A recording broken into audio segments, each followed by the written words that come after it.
오래간만에 촬영을 하고 있거든요. 폭풍 같은 일정을 둘이 왔다 갔다 소화하느라 좀 많이 어려웠습니다. 지금 오늘 보여드릴 내용은 정비는 아니에요. 정비는 아니고 요즘 솔직히 비속어를 조금 섞자면 개나 소나 다 터보를 달고 출고가 되고 있죠. 차들이. 터보 차들은 뭘 하면 좋아지나, 뭘 하면 뭐가 좋아지나, 그런 거를 한번 알려드려야겠다 생각을 했다가 가장 쉽고 빠르고 확실하게 효과를 체감할 수 있는 어떤 아이템을 여러분들께 조금 알려드리고자 해요. 어떻게 보면 튜닝의 기초라고 볼 수 있는 냉각과 관련된 부분인데 들고 올게요. 요것입니다. 이게 사놓기만 하고 제가 계속 못 건드리고 있었어요. 뭔지 거미 좀 금방 작업해야지 하고 여기 망이도 빼놨는데 이거 에어건으로 열심히 불어야겠지? 요것으로 말할 것 같으면 인터쿨러예요. 무려 이 차에 들어갈 거예요. 이제 이렇게 들어갈 건데 제 차가 맞습니다. 마지막으로 카메라에 나갈 때는 차가 좀 깨끗했는데 이 범퍼 꼬락서니를 좀 보세요. 벌집이 됐네요. 여러 가지 이유가 있겠지만 뭐 일단 이 도색하신 분 반성 좀 해주십시오. 이 페인트가 딱딱하게 굳어서 뭐 그런 느낌이 아예 없어요. 필름 같아, 필름. 차 더럽다고 물 뿌릴 때마다 이렇게 나가고 있는 거예요 지금. 이거 봐봐. 여기 또 나갔지, 여기 또 나갔지, 여기도 나갔지, 여기도 나갔지, 여기도 이럴 거면 상품화를 그냥 안 해주시면 어떨까 싶어요. 진짜 고객한테 팔 수 있는 상태를 만들기 위해서 제가 이만큼 지출을 했습니다라고 이런 거를 딱 만들어서 이렇게 보여주고 저는 이 차 자신 있게 팔 수 있습니다. 이게 더 낫지 않을까요? 한 판에 6만 원, 7만 원짜리 도색은 결국 이렇게 되거든요. 그리고 이제 차를 구입하시는 소비자분들도 싼 거 그러지 마시고 확실한 걸 구입하고자 하는 문화를 우리가 만들어 간다면 이 딜러분들도 싼 거를 안 찾으시게 될 거예요. 결국 이게 선순환이 되지 않을까. 그래서 요것 때문에 제가 한참 고민을 했는데 그 결과는 내 차 만들기에 다음 편 영상으로 나갈 거예요. 다음 달에 나갈지 다다음 달에 나갈지 내년에 나갈지 모르겠지만 아무튼 할 거예요. 이걸로 어떻게 탑니까? 잘 타고 다니고 있지만. 그래서 오늘의 핵심은 저것입니다. 대용량 인터쿨러. 작업의 내용이 사실 중요하진 않을 것 같아요. 그래서 이거 바꿔 끼는 거는 대강 보여드리고 왜 이걸 하는지, 이걸 했을 때 어떤 좋은 점이 있는지 그런 것들을 좀 설명해 드리는 시간도 좀 가져보도록 할게요. 과급기가 달렸다, 뭐 터보든 슈퍼차저든 뭐가 됐든 상관없습니다. 과급기가 달린 차들은 인터쿨러라는 게 선택이 아니고 필수예요. 필수적으로 다 달려 있고 최근 차량들은 이제 순행식 인터쿨러로 바뀌고 있긴 하지만 걔들도 충분히 이런 식의 대용량 튜닝이 가능합니다. 내 차가 과급이다 그러면은 과급 계통의 냉각 보강은 따봉입니다. 그런 거 있잖아. 가장 먼저 걸러야 되는 약장사. 이거 하나 달면 연비 좋아지고 출력 좋아지고 막 오르막 잘 올라가고 다 좋아져. 진짜로 줘요. 진짜로. 어떻게 그렇게 되는지 원리도 좀 알려드리고 어디에 달리는지 어떻게 꼽는지 그것도 살짝 보여드려 볼게요. 흡기 온도 낮추려고 별 짓거리를 다 했다. 밑에도 붙어 있고 위에도 붙어 있고 일단 흡기 온도가 1차로 측정이 되는 게 여기 달린 에어매스 센서에서 측정이 되는데 엔진룸 자체가 온도가 높다 보니까 흡기 박스가 여기 달린 입장에서는 여기에서 1차 흡입구가 있다고 하더라도 타고 넘어와서 여기서 가열돼서 이렇게 터보로 들어가는 구조의 NO가 조금 아쉽긴 한데 저 기본 구조를 바꾸려면 일이 너무 커지니까 저 단열재만 붙였는데 저걸로 3도 떨어졌어요. 평균 3도. 꽤나 쏠쏠하네요. 1도 2도 낮추는 것도 어려운 일인데 저 단열 테이프로 3도가 떨어졌다. 와, 이건 가성비 그냥 끝났지 뭐. 크게 안 뜯고 할 수 있는 거는 저 정도 해놨고, 그리고 두 번째는 이제 N54, N55 둘 다 고질이에요. 이 차지 파이프라고 합니다. 이거 이 핀 달린 부분 여기가 깨져나가. 그래서 주행 중에 뽑혀버립니다. 그래서 저랑 친한 분들 뭐 손님분들 중에 N54든 N55든 달렸다, 근데 저걸 뜯을 일이 있다 그러면은 제가 강매를 시킵니다. 차지 파이프 사오던지 돈 주면 내가 사서 바꿔줄게. 어디 달리다가 기분 좀 내자고 밟았는데 펑 소리 나면서 출력 제한 경고등 뜨고 그 익숙한 경고등 띠리링 하는 거 그거 딱 뜨고 차 안 나가고 바람 새고 절고 그러면은 이제 즐거운 여행길이 악몽길로 바뀌는 거지. 인터쿨러까지는 솔직히 선택사항인데 저건 나는 필수라고 봐요. 보통 몇 만에 터져요, 저게? 키로수는 사실 대중 없고 많이 밟는 차들 뭐 M2, 1M 이런 차들 같은 경우는 속칭 그런 게 있지. 좌코너 풀악셀이면 무조건 터진다. 그런 공식이 있을 정도로 상당히 잘 터져요. 그래서 저거는 순정병에 걸리신 분들도 차지 파이프는 알루미늄으로 많이 바꾸시는 수준입니다. 차를 탈 수가 없으니까 저게 터지면. 일단 인터쿨러 하단 커버를 제거를 하고, 와! 그렇게 열심히 세차를 해도 이건 안 날아가는구나.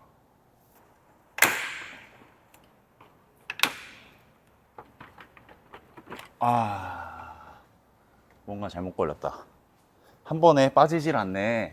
항상 하신 말 있잖아요. 고통받을 바엔 차라리 부셔버리고 새 걸로 낀다. 이건 부수면 안 돼. 이건 안 돼요. 이건 부수면 큰일 나. 이건 예외다. 이건 부수면 인생이 피곤해져.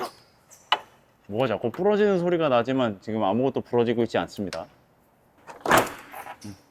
됐다.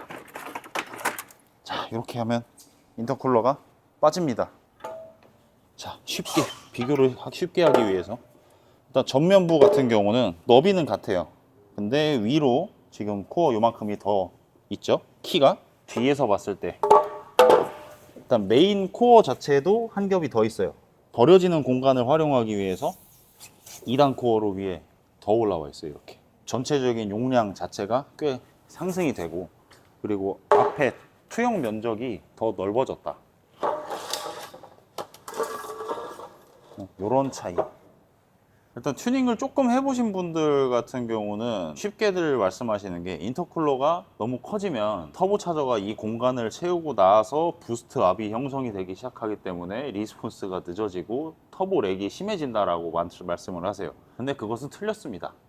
유체역학은 그렇게 작용하지 않아요. 이미 이 최적은 가득 차 있어요. 압력만 올려줄 뿐이에요, 터보차저는. 그렇기 때문에 인터쿨러가 커졌다고 해서 리스폰스나 뭐 이런 부분에서 손해를 보진 않습니다. 손해가 제로라고는 할 수 없어요. 그런데 바람이 여기서 이렇게 지나가려면 이 코어 자체가 저항체예요. 그런데 코어 개수가 늘어나고 면적이 늘어나면 이 안에서 공기가 이렇게 날아가는 속도가 더 빨라진다는 거죠. 저항이 줄어들어요, 오히려. 그렇기 때문에 오히려 반대 효과가 납니다. 부스트가 더 빨리 차고 리스폰스가 더 좋아져요. 인터쿨러가 커졌음에도.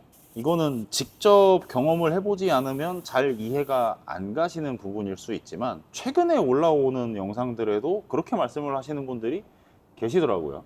그래서 실제로 자연흡기 차량인데 엔진룸에 터보를 도저히 넣을 공간이 없다 그러면은 저 트렁크 밑에 엔드 머플러 자리에다 터보 차저를 장착하는 경우도 있어요.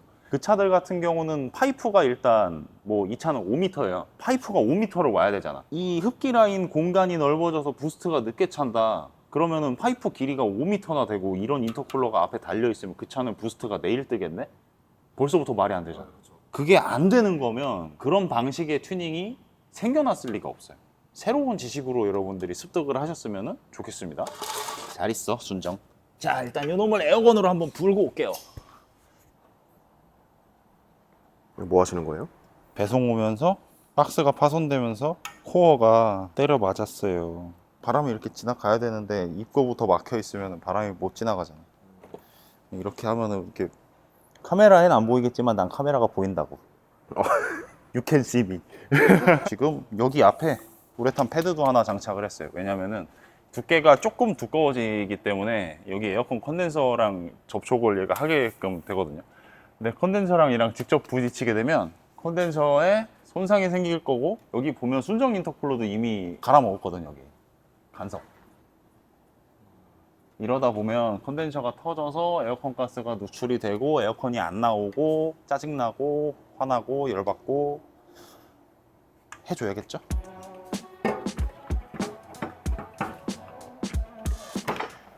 올라갔어. 아무것도 부러지지 않았고 낮에다도 말짱 안 하네. 오케이. 저 호스 반대로 넘겨야 되는데 이것이 또 큰 과제네.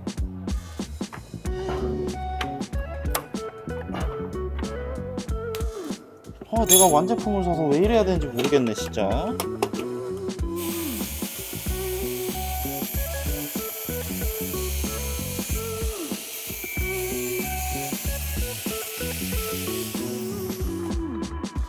간섭 안 나게. 예스.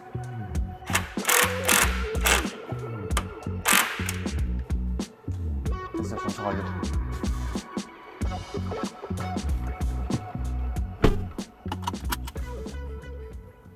일단 장착 후 간단한 시운전은 해줘야겠죠.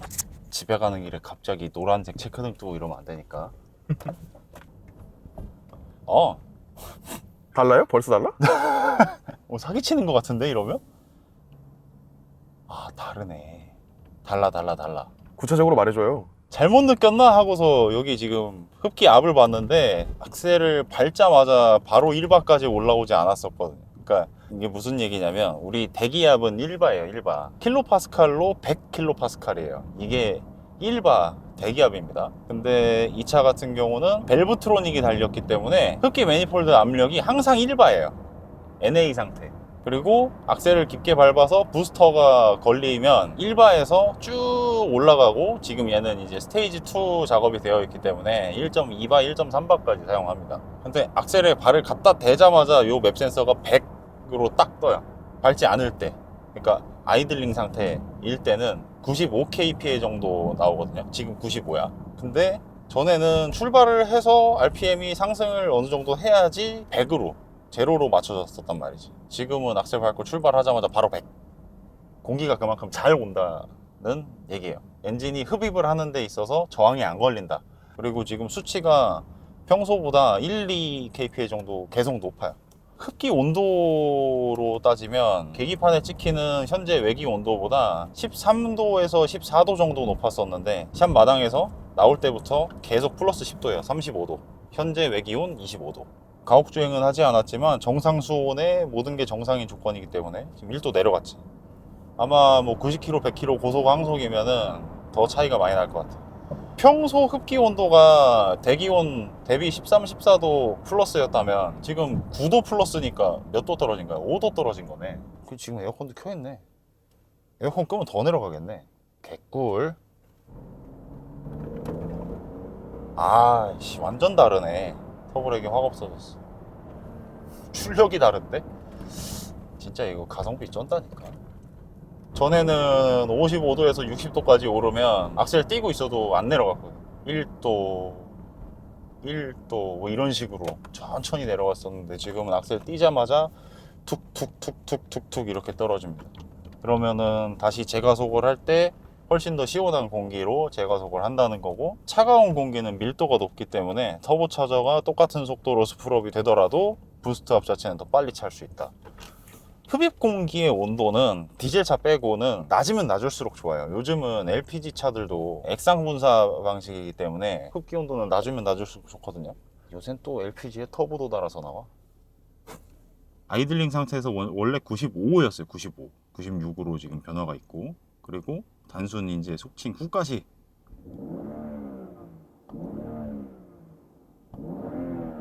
부스트가 굉장히 바로바로 올라온다는 거 좋은데? 자, 인터쿨러를 바꿨을 때 뭐가 좋아지는지 알려면 인터쿨러가 어떻게 일을 하는지를 알아야 돼요. 근데 인터쿨러는 과급기의 어떤 부가 부착물이기 때문에 그럼 과급기는 무슨 일을 하는지 알아야겠죠. 근데 가장 대표적인 과급기는 지금 여기 보이는 요겁니다. 터보차저라고 하는 가장 대표적인 과급 장치의 일종이에요. 골뱅이가 앞뒤로 두 개가 달렸어요. 각기 다른 방향을 보고 있고, 반 잘라보면 이런 식으로 생긴 겁니다. 지금 얘는 트윈 스크롤이라고 하는 거예요. 그러니까 스크롤이 두 개야. 이 한 구간, 여기 이 한 구간 이래가지고 보통 뭐 4기통이면은 두 기통 집어넣고 그런 식으로 작동을 합니다. 그렇게 배기가스가 이 임펠러를 터빈 휠을 때립니다. 여기를 탕 때리는 거라고 생각하시면 돼요. 이렇게 주걱처럼 돼 있잖아요. 이렇게 생긴 터빈 휠을 탕탕탕탕 때려주면 얘가 신나게 돌아가기 시작합니다. 그러면은 이 한 축으로 연결된 흡기 임펠러도 이 방향으로 이렇게 돌아가요. 그러면 여기 있는 공기를 얘가 빨아 당기는 겁니다.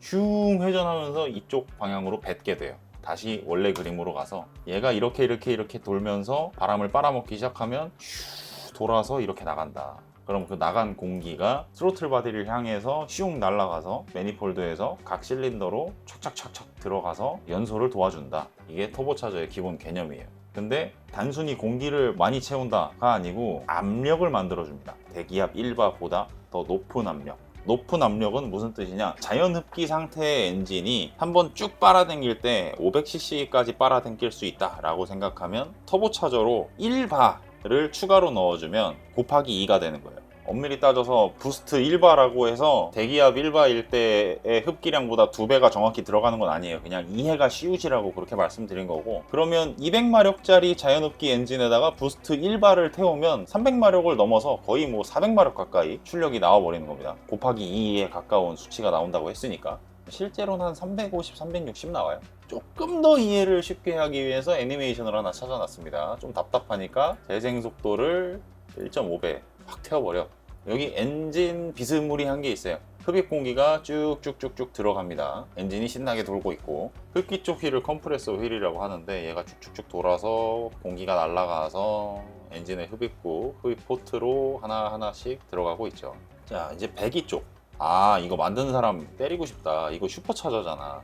아, 자, 다시 이제 터보입니다. 터보 차저는 이렇게 돌아간다. 근데 이거 그래픽 만든 사람 진짜 때리고 싶다. 맥락이 없네. 아무튼 배기가스가 나와서 터빈 휠을 돌리고 같이 연결된 컴프레서 휠을 돌려주면 공기가 슉 날아가서 흡기로 들어간다. 뭐 이런 맥락이에요. 근데 인터쿨러가 없어요, 여기에는. 자, 그럼 인터쿨러는 어디 들어가냐? 갑자기 인터쿨러가 생겼네. 흡입 공기가 터빈 하우징에서 인테이크 파이프를 타고 인터쿨러로 들어가요. 그러고서 인터쿨러를 지난 공기가 스로틀 바디를 통해서 매니폴드를 통해서 이렇게 들어가는 거예요. 공기가 이렇게 이동을 하게 되는 거고, 그때 인터쿨러는 어떻게 일을 하게 되냐면, 이게 터보 시스템의 개요입니다. 개요. 파란색은 시원한 거, 빨간색은 뜨거운 겁니다. 근데 이상하죠? 여기는 흡기인데, 흡입 공기인데 파란색이 들어가서 빨간색이 나와요. 이건 왜 이러냐면, 공기는 기본적으로 압축을 쫙 해주면 온도가 올라갑니다. 그런데 터빈 휠과 컴프레서 휠은 연결되어 있다고 했잖아요. 배기가스 온도는 가솔린 터보 차량의 경우 높게는 뭐 8, 900도까지도 쉽게 봐요. 근데 800도, 900도의 배기가스가 돌려주는 터빈 휠이랑 같이 연결된 컴프레서 휠도 당연히 뜨겁겠죠. 뜨거운 컴프레서 휠, 그리고 터빈 하우징이랑 컴프레서 하우징도 같은 몸통에 이렇게 조립이 돼 있단 말입니다. 이거 봐봐, 한 몸이잖아. 자, 한 몸이죠? 물론 뭐 부품 연결이 돼 있긴 하지만 어쨌건 한 몸이란 말입니다. 그럼 여기가 뜨거워지면 여기도 당연히 뜨거운 거예요. 그렇기 때문에 뜨거운 부품을 타고 들어간 공기가 압축이 되기 때문에 더 뜨겁다. 이 더 뜨거워진 그 공기, 빨간색 공기를 인터쿨러를 통하고 나면 갑자기 파란색 시원한 공기가 돼서 흡기로 들어가게 되는 거예요. 근데 이 인터쿨러가 High Flow Air from Outside 이렇게 써있죠. 차체 보통은 차량의 전방이에요. 라디에이터 앞쪽에 인터쿨러가 위치를 하고, 그럼 주행풍을 이렇게 슝 맞으면 인터쿨러, 아까 제가 작업할 때 냉각핀 이렇게 피어놓은 거 보셨죠? 그 냉각핀을 통해서 주행풍이 통과를 합니다. 그럼 최소한 주행풍 정도의 온도까지는 인터쿨러가 냉각을 시켜줄 수 있는 거예요. 물론 뭐 인터쿨러의 용량이나 이런 것들에 비례를 하겠지만, 그렇기 때문에 인터쿨러가 작을 때는 상대적으로 뜨거운 공기를 식혀줄 수 있는 용량이 작다로 볼 수 있는 거예요. 반대로 인터쿨러가 커졌다 그러면 좀 더 수월하게 식힐 수 있다. 왜냐면 더 넓은 면적의 큰 공간에서 뜨거운 공기와 차가운 공기의 열 교환이 일어나는 거예요. 믹스가 되는 겁니다. 인터쿨러가 쉽게 생각하면은 유로가 이렇게 돼 있는 거거든요. 앞에서 이렇게 주행풍을 막고 흡입 공기는 이렇게 지나가고, 이 사이에 얇은 알루미늄 판이 서로를 격리를 시켜주는 거예요. 뜨거운 공기가 지나가고 차가운 공기가 지나가고, 그러면 뜨거운 공기가 여기를 슝 지나가는 동안 냉각 돼서 70도, 80도의 공기가 인터쿨러를 빠져나갈 때는 30도, 40도가 되는 거예요. 이게 인터쿨러의 원리입니다. 자, 이제 인터쿨러가 무슨 일을 하는지를 알려드렸는데, 흡입 공기가 왜 차가워야 되나? 기체의 경우는 온도가 낮으면 낮을수록 밀도가 높아집니다. 제가 이만큼 공기를 쥐고 있다고 생각하면 이 온도가 낮으면 낮을수록 이 안에 들어있는 산소 알갱이 개수가 많다는 거예요. 휘발유는 산소로 태우는 거거든요. 자연흡기든 터보든 공기를 흡입을 해서 이 공기랑 점화를 가지고 휘발유를 태워요. 폭발을 시키죠. 이렇게 해서 힘을 만드는 건데, 산소 개수가 많이 들어가면 많이 들어갈수록 휘발유를 태우기 용이한 거예요. 더 나아가서 생각하면 계속해서 더 많은 개수의 산소를 넣어줄 수 있다고 하면 ECU가 산소 센서를 통해서 그걸 또 판단을 해요. 휘발유 분사량이 조금씩 늘어납니다. 그럼 결과적으로는 ECU가 현재의 차량 하드웨어에 대해서 학습이 다 되었을 쯤에는 꽤나 출력이 많이 올라간다는 이야기가 돼요. 공기 온도가 낮으면 좋은 점 두 번째, 휘발유차 같은 경우는 노킹과 출력이 상당히 밀접한 관계가 있어요. 노크가 나기 직전까지 점화시기를 땡겨주는 게 출력이 잘 나온다. 이게 가솔린 튜닝의 핵심이거든요. 근데 이제 흡입 공기가 낮고 뭐 연료의 온도가 낮고 공기 쫙 빨아당기고 휘발유 착 뿌려주는 그 요만한 실린더 공간, 그리고 압축 다 시켰을 때 남는 연소실, 이곳의 온도가 낮으면 낮을수록 노크랑 거리가 멀어져요. 노크가 생길 확률이 낮아진다는 거죠. 그렇기 때문에 결과적으로 뭐 이제 레이스용으로 차를 매핑을 한다 뭐 이러면은 데이터 로그를 찍을 때 노크가 안 나오면 안 나올수록 결국 튜너는 점화시기를 더더더더 땡길 수 있고 여기서 2마력, 3마력, 5마력 계속해서 올릴 수 있는 근간이 돼요. 그렇기 때문에 온도는 낮아야 된다. 요거까지 딱 알고 가시면 인터쿨러는 공기를 식혀주는 건데 차가운 공기가 엔진에 들어가면 그런 플러스가 되는 거구나, 이렇게 알고 계시면 됩니다.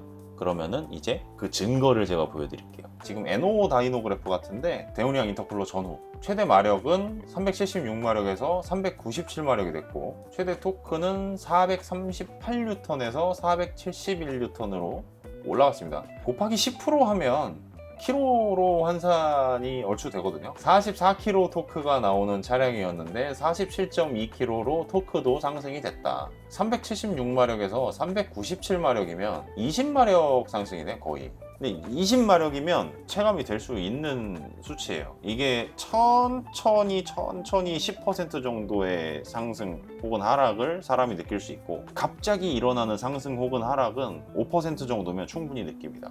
20마력이면은 이건 둔한 사람이라도 갑자기 내 차가 잘 나간다 라고 느낄 수 있을 수준의 차이예요. 근데 이건 이제 어쨌든 피크 마력이고, 제가 매핑 설명할 때 피크 마력은 크게 중요한 수치가 아니라고 말씀을 드렸잖아요. 평상시 운전할 때도 기본적으로 흡기온이 떨어져 있기 때문에 엔진의 반응성이나 뭐 토크 특성이 좋아질 수밖에 없어요. 그거는 왜 그러냐면 전 구간 모든 영역에서 내가 악셀을 얼마를 밟든 몇 RPM이든지 간에 그때 들어오는 흡입 공기는 전부 다 인터쿨러를 통해서 들어오게끔 되어 있어요. 그렇기 때문에 온도 지표 자체가 낮아졌다는 거는 전 구간 모든 영역에서 엔진의 출력 특성이 좋아진다는 걸 의미를 해요. 그렇기 때문에 연비랑 출력이랑 동시에 올라간다라고 말을 해도 거짓이 아닌 결과가 되는 거예요. 이제 요거 이미지 하나 더 찾아놓은 게 있는데 이걸 마지막으로 좀 보여드릴게요. 이건 뭐냐면 IAT 스파크 어드밴스 커렉션 맵 테이블 중에 하나예요. 인테이크 에어 템프 화씨긴 한데 뭐 상관없어요.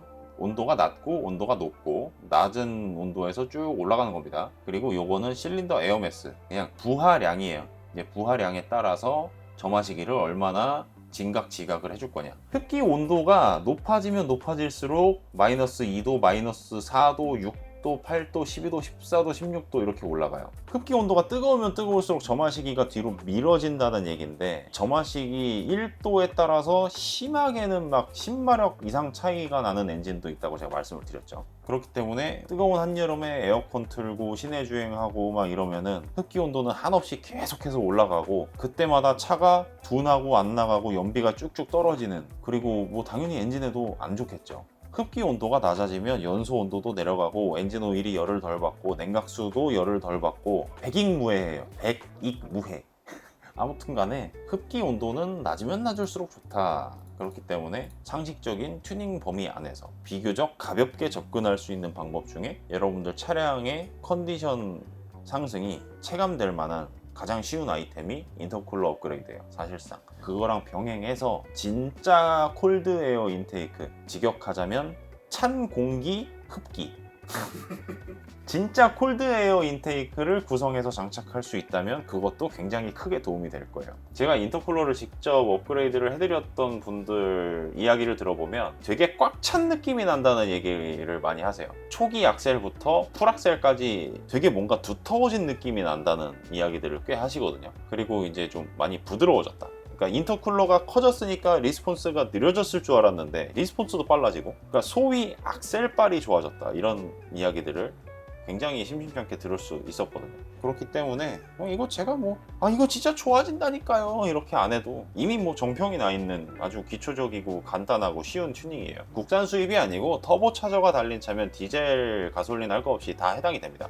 이론적으로만 접근한다고 하면 디젤 차는 흡기온이 낮다고 좋은 게 아니에요. 공냉식 인터쿨러로 그 한계를 넘을 순 없어요. 성능이 떨어지기 시작하는 한계, 그걸 넘을 수는 없어요. 그렇기 때문에 디젤 차도 가능하면 하는 게 도움이 된다, 이렇게 말씀을 드리고 슬슬 정리를 해보겠습니다. 사실 그렇잖아요. 한국은 의리의리한 의학스러운 그런 튜닝을 좀 약간 꺼려하는 그런 게 있잖아요. 사실 정말 효율이 좋은, 가볍게 접근할 수 있는 그런 튜닝들을 좀 소개해 주시면은 관심 없는 사람들도 이거는 해볼 만하지 않을까라는 생각이 들 수 있을 것 같아요. 맞아. 생각보다 튜닝을 좀 후벼 파보면 그런 게 되게 많아요. 출력이 올라가는데 엔진에 더 좋은 거, 그게 효율 개선 튜닝이에요. 진짜 튜닝이 되는 거지. 그 전에도 한번 이야기했을 거예요. 여러분들이 생각하는 튜닝은 튜닝이 아닙니다. 원래 튜닝이라는 거는 기타, 피아노 이런 거 생각하시면 소리가 제대로 나오도록 이런저런 거를 세팅을 잡아주는 걸 우리가 튜닝이라고 하는 용어를 쓰는 거잖아요. 차도 똑같아요. 원래는 튜닝, 튠업, 차 컨디션을 좋게 만들어주는 걸 튜닝이라고